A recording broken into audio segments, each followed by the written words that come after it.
2024 లేదా 25లో డిగ్రీ లేదా బీటెక్ చదివారా? సాఫ్ట్‌వేర్ జాబ్ కోసం ఎదురు చూస్తున్నారా? అయితే కోడ్ జ్ఞాన్ 100 డేస్ కోర్సులో చేరండి, జాబ్ సాధించండి. సుమన్ టీవీ ప్రేక్షకులకి మీ నాగరిక నమస్కారాలు. గతంలో ద సినారియో 498A పార్ట్ 1ని కొన్ని విషయాలు తమతో చర్చించడం జరిగింది. ప్రజెంట్గా పార్ట్ 2 విషయంలో అంటే ఇన్ కంటిన్యూషన్ ఆఫ్ పార్ట్ 1 అంటే గతంలో ఒక లైన్లో చెప్తాను. ఏం చెప్పామంటే 498A మిస్యూజ్ చేయొద్దు, ప్రూవ్ చేయలేకపోతే కేసులు కొట్టేస్తున్నాయనే విషయాన్ని గతంలో మాట్లాడుకున్నాం. In continuation in this part 2 చాలా సందర్భాల్లో వీళ్ళు మమ్మల్ని అవుట్రేట్గా ఇంట్లో నుంచి వెళ్ళగొట్టారు, మా నగలు మా సర్టిఫికేట్స్ అన్నీ ఇంట్లోనే ఉండిపోయినాయి, అంటే మా అత్తమ్మ వాళ్ళ దగ్గర ఉండిపోయినాయి, అవి నాకు ఇప్పించండి అని ఈ అమ్మాయి కేసు పెడుతుంది. అబ్బాయి వాళ్ళు వాళ్ళ తల్లిదండ్రులు ఏం చెప్తారు? లేదండి, ఓ బంగారమే తేలేదు, తెచ్చిన వాళ్ళ పుట్టింట్లోనే పెట్టింది, మా దగ్గర ఏం లేవు, సర్టిఫికేట్స్ లేవు, ఆమె బంగారం లేదు అని వాళ్ళు చెప్తారు. ఎప్పుడైతే పోలీసులు ఈ విషయంలో ఇన్వెస్టిగేషన్ చేసినప్పుడు వాళ్ళు ఇల్లు ఎతుకుతారు. ఫర్ ఎగ్జాంపుల్ ఇంట్లో ఉండవు, అబ్బాయి ఇంట్లో ఎందుకు ఉంటాయి అంటే, ఫర్ ఎగ్జాంపుల్ అమ్మాయి ఇంట్లో బంగారము సర్టిఫికేట్లు వదిలేసి వెళ్ళినా, ఫర్ ఎగ్జాంపుల్ ఎప్పుడైతే వెళ్ళిపోయి కేసు పెట్టడం జరిగిందో అంటే అబ్బాయి వాళ్ళ ఇంట్లో ఉన్నా కూడా అవి అవైలబుల్గా ఉండవు. అంటే నిజమో అబద్ధమో మనకు తెలియదు. ఎందుకంటే అదే చెప్తున్నా, భార్యాభర్తల మధ్య జరిగే విషయాలు, వాళ్ళ మధ్య వచ్చే పొరపచ్చాలు 4 గోడల మధ్య వాళ్ళకే తెలియాలి తప్పితే, మన అమ్మాయి చెప్పిన విషయాలు మనం నమ్ముతాం, ఆ అబ్బాయి చెప్పిన విషయాలు వాళ్ళ పేరెంట్స్ నమ్ముతారు తప్పితే ఇవి నిజ నిర్ధారణకు అవకాశం లేని విషయాలు. ఎందుకంటే పెళ్లిలో పెట్టారు నిజమేనండి, తర్వాత పుట్టింటి వాళ్ళు అమ్మాయి పుట్టింటి వాళ్ళు తీసుకెళ్లారు తప్పితే కాపురానికి వచ్చినప్పుడు ఈ నగలు తేలేదు అని అబ్బాయి వాళ్ళు అంటారు. లేదు, ఈ నగలు తెస్తే కానీ మేము కాపురానికి రానివన్నాం, కాబట్టి ఫస్ట్ వీక్ కాపురానికి వచ్చేటప్పుడే తెచ్చాము అని ఈ అమ్మాయి చెప్తుంది. అలాగే తెచ్చిన నగలన్నీ మా అత్తగారు తీసేసుకున్నారు, లాకర్లో పెట్టారు, అవన్నీ లాకర్లో ఉన్నాయని కొన్ని సందర్భాల్లో, అలాగే కొన్ని సందర్భాల్లో ఈ నగలు బ్యాంకులో పెట్టి దాని మీద డబ్బులు తీసుకున్నారని కొన్ని సందర్భాలు, ఇలా రకరకాల నేరారోపణ చేస్తూ ఉంటారు. ఫస్ట్ ఆఫ్ ఆల్ ఎంత బంగారం వీళ్ళు పెట్టారు, ఎంత డబ్బులు వీళ్ళు ఫిజికల్గా ఇచ్చారు అనే విషయం ఎక్కడ నిర్ధారణ కాదు. ఏవో రాస్తూ ఉంటారు, మేము కిలో బంగారం పెట్టాం, ఒక 2 కిలోల వెండి ఇచ్చాం అంటే రాయటమే. అంటే దీనిలో కూడా న్యాయవాదుల సలహా సంప్రదింపులు ఉంటాయి. సో ఈ రాసేటప్పుడు ఫస్ట్ ఆఫ్ ఆల్ అంత వర్త్ గోల్డ్ అమ్మాయికి పెట్టడం జరిగిందా, లేదంటే వాళ్ళు వీళ్ళకి పెట్టడం జరిగిందా అనే దాఖలాలు ఎక్కడా ఉండవు. అలాగే చాలా సందర్భాలు వచ్చినప్పుడు అబ్బాయి వాళ్ళు చెప్తారు, మేము కట్నం తీసుకోలేదండి, పెళ్ళి బాగా చేయమన్నాము అని. ఎస్, నేను అందుకే పార్ట్ 1లో చెప్పాను, పెళ్ళి అనేది అబ్బాయి వాళ్ళు ఎంత అడిగినా అమ్మాయి వాళ్ళ స్తోమత స్థాయిని బట్టే జరుగుతుంది. అమ్మాయి వాళ్ళకి 10 రూపాయలు ఉంటే 10,000 రూపాయలు పెట్టి పెళ్లి చేయమని ఎవరైనా అడిగితే అది వీళ్ళు ఇష్టపడి చేసిన పెళ్ళే కాబట్టి రేపు గొడవైనప్పుడు that point they cannot take as excuse. మీరు పెళ్లి చేయమన్నారు, మా స్తోమత తగ్గట్టుగా పెళ్లి చేసాం. సో పెళ్లి చేసేటప్పుడే మీకు తెలుసు కదా వాళ్ళు ఏ రకంగా పెళ్లి చేయమన్నారు, ఏ రకంగా ఆడంబరాలు జరిపించమన్నారు, వాళ్ళ స్థాయి ఏంటి, ఇవన్నీ మీకు తెలుసు. సో అన్నీ తెలిసి మీరు పెళ్ళికి ఒప్పుకొని మీ అమ్మాయి సుఖ సంతోషాల కోసం మీరు పెళ్లి చేసినప్పుడు రేపు పొరపచ్చాలు వచ్చినప్పుడు దాన్ని ఎలిగేషన్స్గా మీరు ఎలా తీసుకుంటారు? మీరు ఇష్టపడే పెళ్లి చేశారు, అయితే మీకు ఆ రోజే చెప్పాల్సింది, లేదండి మీ స్థాయి దగ్గర మేము చేయలేము, మా స్థాయి ఇంతే, మీరు ఇష్టమైతే ముందుకు రండి, లేకపోతే మేము ముందుకు పోలేమనే మాటలు మీరు ఎందుకు మాట్లాడట్లేదు? అలాగే ఒకసారి లాస్ట్ వీడియోలో ఎప్పుడో చెప్పినట్టున్నా, కట్ల ఎన్నో వీడియోలు, ఎన్నో రకాల ఫోటోలు, మీరు రకరకాల ఫోజుల్లో రకరకాల పద్ధతుల్లో మీరు ఫోటోలు తీసుకున్న జంట పేరెంట్స్ ఒక వీడియో చేయండి మీ సేఫ్ కోసం. మేము అమ్మాయికి పెళ్లి సందర్భంలో అబ్బాయికి ఇవి పెట్టాము, అమ్మాయికి ఇవి పెట్టామని ఒక వీడియోలో చెప్పండి. అలాగే అబ్బాయి కూడా ఒక వీడియోలో చెప్పండి, నేనేం తీసుకున్నాను, అమ్మాయికి మేమేం పెట్టాము. Checks and balances. రేపటి రోజున అంబిగ్యూటీ ఉండదు కదా, అమ్మాయి రాసిందే సాక్ష్యం, సరే అఫ్కోర్స్ కోర్టులో నిలుస్తాయో అందులో వేరే విషయం. టైం బీయింగ్ అమ్మాయి ఏవైతే ఎలిగేషన్స్ రాస్తుందో, ఏమేమి పెట్టుపోతలు పెట్టామని రాస్తారో that only holds good. Police వాళ్ళు మాట్లాడతారు చాలా సందర్భాల్లో, అమ్మాయికి అంత డబ్బులు తిరిగి ఇచ్చాయి, లేకపోతే ఆమెకు అంత గోల్డ్ ఇచ్చేసాయి, లేకపోతే నీ మీద ఫాల్స్ కేసులు పెడతావు. Who are they? నేను ఈ కార్యక్రమం ద్వారా ప్రేక్షకులకు చెప్తున్నాను, పోలీసులు ఎప్పుడైనా కౌన్సిలింగ్కి వెళ్ళినప్పుడు వాళ్ళ పరిధులు మించి ప్రవర్తిస్తే మీతో దయచేసి ఉన్నతాధికారులే కంప్లైంట్ ఇవ్వండి. ఉన్నతాధికారుల కంప్లైంట్ ఇచ్చినా వెసులుబాటు లేకపోతే ఉన్నత న్యాయస్థానంలో article 226 of constitution of India కింద రిట్ పిటిషన్ వేసి you bring the conduct and attitude of the concern police officer. ఏ మనిషిని కొట్టే హక్కు తిట్టే హక్కు లేదు. They are only the safeguards of the society. నేను మళ్ళీ చెప్తున్నా మీకు, కౌన్సిలింగ్ ప్రిటెక్స్ట్లో పోలీసులు హద్దు మీద ప్రవర్తించిన, పరుష పరజాలం వాడినా, don't be silent. Somebody has to ring the bell, otherwise things will not settle down. Police atrocities are very high in family matters. కాబట్టి దయచేసి my appeal to all the viewers, మన ఆత్మాభిమానం మనం చంపుకోవాల్సిన పని లేదు. ఆఫ్టర్ ఆల్ అతను ఎవరండి, అతని జాబ్ అతను చేస్తున్నాడు.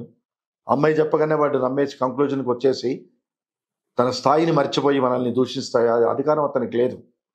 అదే మనం దూషిస్తే ఊరుకుంటాడా? ఊరుకోడు. చేయి చేసుకునే వరకు వెళ్తాయి సందర్భాలు. నేను చాలా సందర్భాల్లో చూసాను ఈ మధ్య. 498 కౌన్సిలింగ్లో ఈవెన్ కానిస్టేబుల్, విమెన్ ఎస్ఐ అధికారి స్థాయికి మించి మాట్లాడటం నా నోటీసులు చాలాసార్లు వచ్చినాయి. చాలాసార్లు దీని మీద కేసులు వేయటం కూడా జరిగింది. ఉన్నతాధికారి దృష్టిలో పెట్టండి. సార్ ఇతని కౌన్సిలింగ్ పిలిచి ఈ రకంగా బిహేవ్ చేస్తున్నాడు. ఏమీ కాదు, మనమేం దొంగతనం చేయలేదు, ఇంకోటి ఏం చేయలేదు. భార్యాభర్తల మధ్య డిస్ప్యూట్ వచ్చినప్పుడు చట్టం వెసలవాటి కల్పించదు. అలాగే కౌన్సిలింగ్ చేస్తారు పోలీసులు. What experience they have in counselling అండి? ఫ్యామిలీ మ్యాటర్స్లో కౌన్సిలింగ్ అనుభవం వాళ్ళకి ఏముంది? వాళ్ళు మనకు కౌన్సిలింగ్ చేస్తారు, మనం అలా ఉండాలి ఇలా ఉండాలి. ఓకే, కౌన్సిలింగ్ వరకు తప్పులేదు, వినదగుని ఎవరు చెప్పినా. కానీ they don't have right to cross the limits. కాబట్టి బాగా గుర్తుపెట్టుకోండి. ఎక్కడ క్రక్స్ ఆఫ్ ద ఇష్యూ వస్తుందంటే, గోల్డ్ వాళ్ళ ఇంట్లో ఉండిపోయింది, అంటే అబ్బాయి ఇంట్లో ఉండిపోయింది, నా సర్టిఫికేట్స్ ఉండిపోయినాయి అన్నప్పుడు దేర్ ఈజ్ నో ప్రూఫ్. అంటే ఈ అమ్మాయి గోల్డ్ ఆ ఇంట్లో వదిలేసిందా, సర్టిఫికేట్స్ అంటే భర్త ఇంట్లో వదిలేసి అమ్మాయి వచ్చేసింది దానికి ప్రూఫ్లు ఉండవు. But what is the checks and balances అనే విషయంకి వస్తే ఇట్ ఈస్ ద రెస్పాన్సిబిలిటీ. అందుకే మీకు ఇందాక చెప్పాను, అంటే ఈ ఫాల్స్ కేసుల నుంచి తప్పించుకోవాలంటే మనకి ఇష్టం ఉన్నా లేకపోయినా కాపురానికి వచ్చిన రోజు కూడా ఒక స్టేట్మెంట్, ఒక వీడియోను తీసుకోవాలి. మేము ఇంటికి కాపురానికి వచ్చాను, ఈ ఐటమ్స్ పట్టుకొచ్చాను, సారీ తీసుకొచ్చాను అనే ఒక వీడియో తీసుకోకపోతే there is no security for us. There is no security. ఈ మధ్య రీసెంట్గా ఒక కేసు వచ్చింది. వాళ్ళు నిజంగానే బంగారం పెట్టారు, ఒప్పుకుంటాను, అమ్మాయి తీసుకొని వచ్చింది, అది నిజమే. కానీ ప్రతిసారి ఏదో ఒక అకేషన్లో ఇంటికి వెళ్తున్నప్పుడు నగలు వేసుకొని వెళ్ళటం, అంటే పుట్టింటికి అమ్మాయి అక్కడ వదిలేసి రావటం, పుట్టింటికి వెళ్ళటం అక్కడ వదిలేసి రావటం. సో ఫార్చునేట్లీ ఈమె వేసుకున్న నగలు, అంటే ఆ కార్యక్రమాలు అటెండ్ అయినప్పుడు తెలియకుండా ఫోటోలు తీసుకోవడం జరిగింది మామూలుగా గ్యాదరింగ్లో.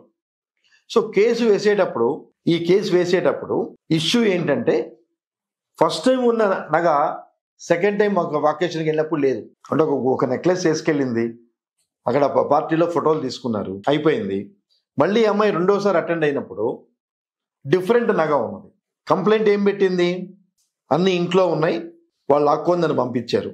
మరి ఎవ్రీ టైము నువ్వు పుట్టింటికి మీ సైడ్ వాళ్ళ ఫంక్షన్కి వేసుకెళ్ళే నగలు ఏమైనాయి అంటే దెర్ ఇస్ నో ఎక్స్ప్లెనేషన్. కాబట్టి ఇది ఎట్లా అంటే ఆత్మ సాక్షిగా తెలియాలి తప్పితే కాపురానికి నగలు తెచ్చినంత మాత్రాన అవి అత్తగారింట్లోనే నగలు ఉంటాయంటానికి కూడా వీల్లేదు. అకేషన్స్, పండగలు వగైరాలు వచ్చినప్పుడు తన పుట్టింటికి అమ్మాయి వెళ్తూ నగలు వేసుకెళ్లే సాంప్రదాయం ఉంది. అదేనండి, రిలేషన్స్ బాగున్నప్పుడు ఏమన్నా నడుస్తుంది, రిలేషన్స్ బాగాలేనప్పుడు ప్రతి ఒక్కటి వాళ్ళకి భూతత్వంలో కనిపించి చాలా తప్పుగా కనిపిస్తుంది. But what is the remedy అంటే ఇవేవి నిజ నిర్ధారణ చేయడానికి అవకాశం లేని విషయాలు. బాగా గమనించండి ప్రేక్షకులు, నిజ నిర్ధారణ చేయటానికి అవకాశం లేని అంశాలనే వీళ్ళు కంప్లైంట్ కింద తీసుకొని వీళ్ళ జీవితాలు పాడు చేసుకుంటున్నారు. కనీసం 2-3 ఏళ్ళు పడుతుంది ఈ కేసు డిసైడ్ అవ్వటానికి. ఈ 2-3 ఏళ్లలో ఈఎంఐ కోర్టు చుట్టూ తిరగాలి, అతను కోర్టు చుట్టూ తిరగాలి. What is ultimate? రేపు కేసు కొట్టేస్తారు, కేసు కొట్టేసిన తర్వాత ఏమవుతుంది? అలాగే ఒక 498తోనే ఈ అమ్మాయిలు ఆగట్లేదు. 498 డొమెస్టిక్ వైలెన్స్, మెయింటెనెన్స్, ఈ అన్ని రకాల కేసులు వేయటం జరుగుతుంది. ఈ అన్ని రకాల కేసులు వేసినప్పుడు అల్టిమేట్గా వాక్యూమ్ క్రియేట్ అయిపోయి డైవర్స్ కేసు వేస్తాడు. అంటే ఒక సదుద్దేశంతో అమ్మా నాన్న చిన్నప్పటి నుంచి కష్టపడి ఆడపిల్ల తల్లిదండ్రులు కూడబెట్టిన ధనం, మంచి ఉద్దేశంతో చేసిన పెళ్లి, రకరకాల కారణాలతో డిస్టర్బెన్స్ వస్తున్నప్పుడు ఈ కేసులు డిసైడ్ అవ్వడానికి ప్రస్తుతం ఉన్న పరిస్థితుల్లో నేను చూస్తున్న అనుభవంలో 3 to 4 years పడుతున్నప్పుడు ఈ అమ్మాయి లైఫ్ ఏంటి, ఆ అబ్బాయి లైఫ్ ఏంటి, ఈ పోయిన 3-4 ఏళ్ళు తిరిగి వస్తాయా అంటే లేదు. పోనీ ఈ కేసు వల్ల కాపురం చక్కబడుతుందా అంటే లేదు. But what ultimately these people are achieving by way of filing cases against husband and in laws అనేది వాళ్ళ విచక్షణకు వదిలేస్తున్నారు. అలాగే ఈ లోపల వీళ్ళకి పిల్లలు పుట్టిన తర్వాత కేసులు వేసుకోవడం జరిగితే వాళ్ళు బలిపశువులు అవుతారు. అటు తండ్రి దగ్గర ఉండలేక, ఇటు తల్లి దగ్గర ఉండలేక వాళ్ళు నలిగిపోతారు. అలాగే మెయింటెనెన్స్ చేయమని పిటిషన్ వేసినప్పుడు ఆ మెయింటెనెన్స్ డిసైడ్ చేయడానికి కనీసం 1 year పడుతుంది. కనీసం 1 year. ఈ 1 year వరకు ఈ అమ్మాయి ఆ పిల్లల పరిస్థితి ఏంటి, అది భర్త కూడా ఆలోచించాడు. సరే, నేను ఏదో తప్పు చేస్తేనే కేసు వేశారు, నేను కాంప్రమైజ్ అయిపోయి కాపురాన్ని తెచ్చుకుందామని అబ్బాయి ఆలోచించట్లేదు. అలాగే నా భర్తే కదా, నేను సర్దుకుపోదాం, పెద్ద మనుషులతో మాట్లాడి సెటిల్ చేసుకొని మంచిగా ఉండేది చూసుకుందాం, లేదు ఇది వర్కౌట్ కాదు అనుకుందాం, ఫర్ ఎగ్జాంపుల్ మ్యూచువల్గా మాట్లాడుకొని ఎవరి పాటికి వాళ్ళు విడిపోయి బతుకుదాం అనే కాన్సెప్ట్ లేకుండా కేసులు కేసులు కేసులు అని పరిగెడితే where would we land up, where do we land up? ఎందుకంటే ఇవేవి కాపరాన్ని చక్కదిద్దే కేసులు కాదు. బాగా గమనించండి. ఎవరి పాటికి వాళ్ళు ఇన్హరెంట్గా నా భార్య, నా పిల్లలు, నా భర్త, నా సంసారం అనే కాన్సెప్ట్ వీళ్ళకి రావాలి తప్పించి పోలీసులు, కోర్టులు కాపురాలు చేయించలేవు. బాగా గుర్తుపెట్టుకోండి. బట్ ఎందుకు వేస్తున్నారు? This is question to be determined. మరి కాపురాలు చక్కబడినప్పుడు ఈ కేసులు ఎందుకు, ఈ న్యాయ వ్యవస్థలు ఎందుకు, ఈ సిస్టమ్ ఎందుకు అనుకుంటే కోర్టు తీర్పులు అతి తొందరగా రానంత వరకు జనాల్లో భయం అనేది ఉండదు. Each case takes its own course of time, not less than 2 to 3 years. ఏమవుతుంది? హ్యాపీగా కోర్టుకు అటెండ్ అవుతాం, పేరు పుల్లయ్య అని పిలిచగా నేను వచ్చా మేడం అంటాడు, ఆల్ రైట్ వెళ్ళిపోండి అని డేట్ ఇస్తాడు. Ultimate nothing. అలాగే 498లో ఛార్జ్ షీట్ వేస్తూ ఉంటారు పోలీసు. ఏం ఛార్జ్ షీట్ వేస్తారు? అతను కొట్టినట్టు చేసినట్టు దాఖలాలు మీకు ఎక్కడి నుంచి వస్తాయి, ఎక్సెప్ట్ అమ్మాయి స్టేట్మెంట్ తప్పించి. అలాగే అమ్మాయి సైడ్ విట్నెస్లు అందరూ కూడా వాళ్ళ ఇంట్లో వాళ్ళ ఫ్యామిలీ మెంబర్సే ఉంటారు, బయట వాళ్ళు ఎవరు ఉండరు. సో ఈ రకంగా మల్టిప్లిసిటీ ఆఫ్ ప్రాబ్లమ్స్లో ఉన్న కేసులు ఇన్హరెంట్గా వీటిని ఎలా ప్రూవ్ చేస్తారు? The guilty of husband and her parents. So future తెలియకుండా, దీని కాన్సిక్వెన్సెస్ తెలియకుండా కేసులు వేసి ఎన్నో మంది అమ్మాయిలు వాళ్ళ కాపురాలని దెబ్బతీసుకుంటున్నారు. కేసులు తేలే వరకు అతను కాపురాన్ని తీసుకెళ్తూ వీళ్ళు కాపురానికి పోలేరు, కేసులు తొందరగా రిజల్ట్ రావు, రిజల్ట్ వచ్చిన పనిష్మెంట్ పడదు.